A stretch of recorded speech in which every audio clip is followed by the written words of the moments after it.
Okay, mga kaming, welcome back sa ating YouTube channel. So, ang video natin ngayon, gaano po ba katagal ang tinatagal ng ating solar panel, no, bago siya lumipat sa grid or Meralco or distribution utility. So, yan yung tatalakayin natin ngayon sa video natin, mga kaming. So, ang gamit po natin, ayan, 2.6 kilowatt hybrid Dimula. Meron po tayong 24 volts, 100 AH.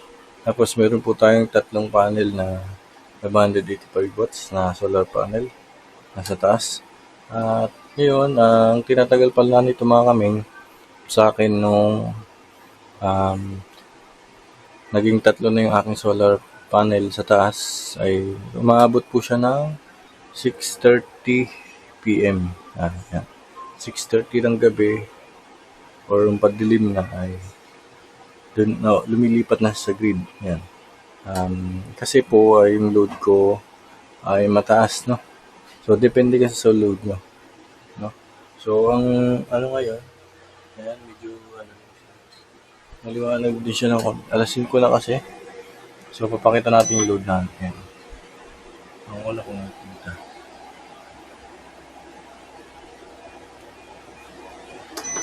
60 Hz. Yan. Yung panel natin ay 115 to 120 volts. Tapos, yung nahaharvest niya ay 100 watts na lang. Yan, 100 to 90 watts. Tapos, yung load natin ay 600 plus 600 watts, no? 600 plus watts. Yan, yung load natin. Tapos, yung ating output load ay naka 21%, no? 600. Yan kasi yung ano ko madalas kong ano dito, load 600 watts to 700 watts. Yan. So, kasama na yung ano dyan, computer shop or PisoNet, buong bahay, pati rep, tsaka kung ano man yung gumagana, computer, personal computer, 6 na PisoNet. So, yun po yung aking load dyan, mga kaming, no? So, ganun po katagal yung tinatagal itong setup na to. So, depende po sa load nyo. Kung ang load nyo lang naman po ay mga nasa 200, siguro tatagal siya ng mga 9 PM, mga ganun. Depende po sa load nyo. Yan. Siguro kung 300 to 200, estimated na mga 9 to 10 PM bago siya maubos. Yan.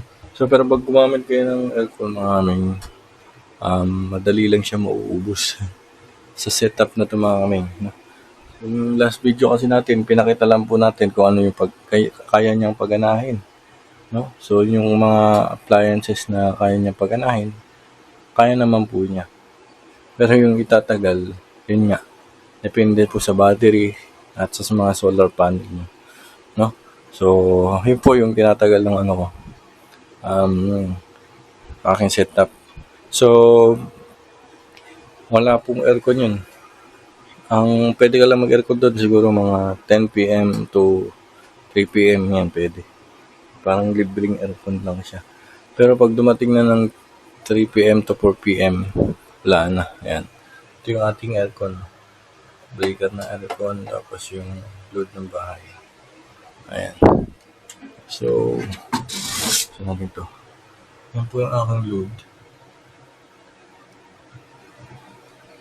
Nasa 600 watts. No? Yan yung pinakang yan, naka-on yung ating grid. Saka solar. Ito pong grid, yung grid. Yan. Ito yung ating solar, yung pula. Ito grid. Yan, papunta yun dito.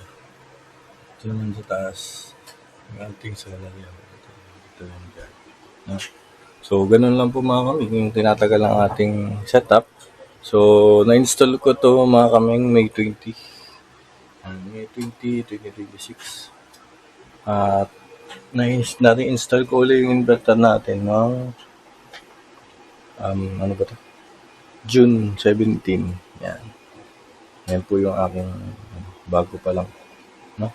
So, salamat sa mga nagsusubscribe and patuloy niyo po supportahan yung ating channel yan.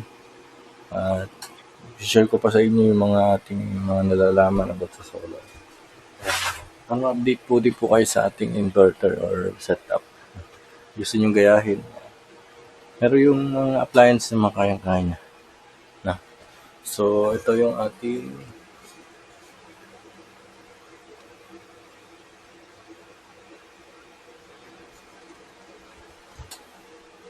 kaming. Ito po yung ating solar info sa wifi. Ayan. Umarbis po siya ng 90 watts. Ngayon ay 5 PM po ng hapon. Ang load po natin ay 644 watts. Ang battery na lang natin ay 25.9 volts. Yan. Ating battery. Okay mga kaming. So, yun lang po yung ating share natin sa ating video. So, pinakita ko lang sa inyo kung gaano katagal siyang gagana. Hindi mauminit yung battery natin. Okay pa naman siya. So, now, yan, yung mga equipment na ito mga kamay, kung gusto nyo bumili, nasa description po ng video. Yan, nandiyan lang po. Pwede po kayong bumili anytime. So, lahat po ng ito ay nasa online lang nabili. Yan. So, hanggang dito na lang po yung ating video. Sana may nakuha kayo ng idea. Salamat po sa panonood and God bless mo.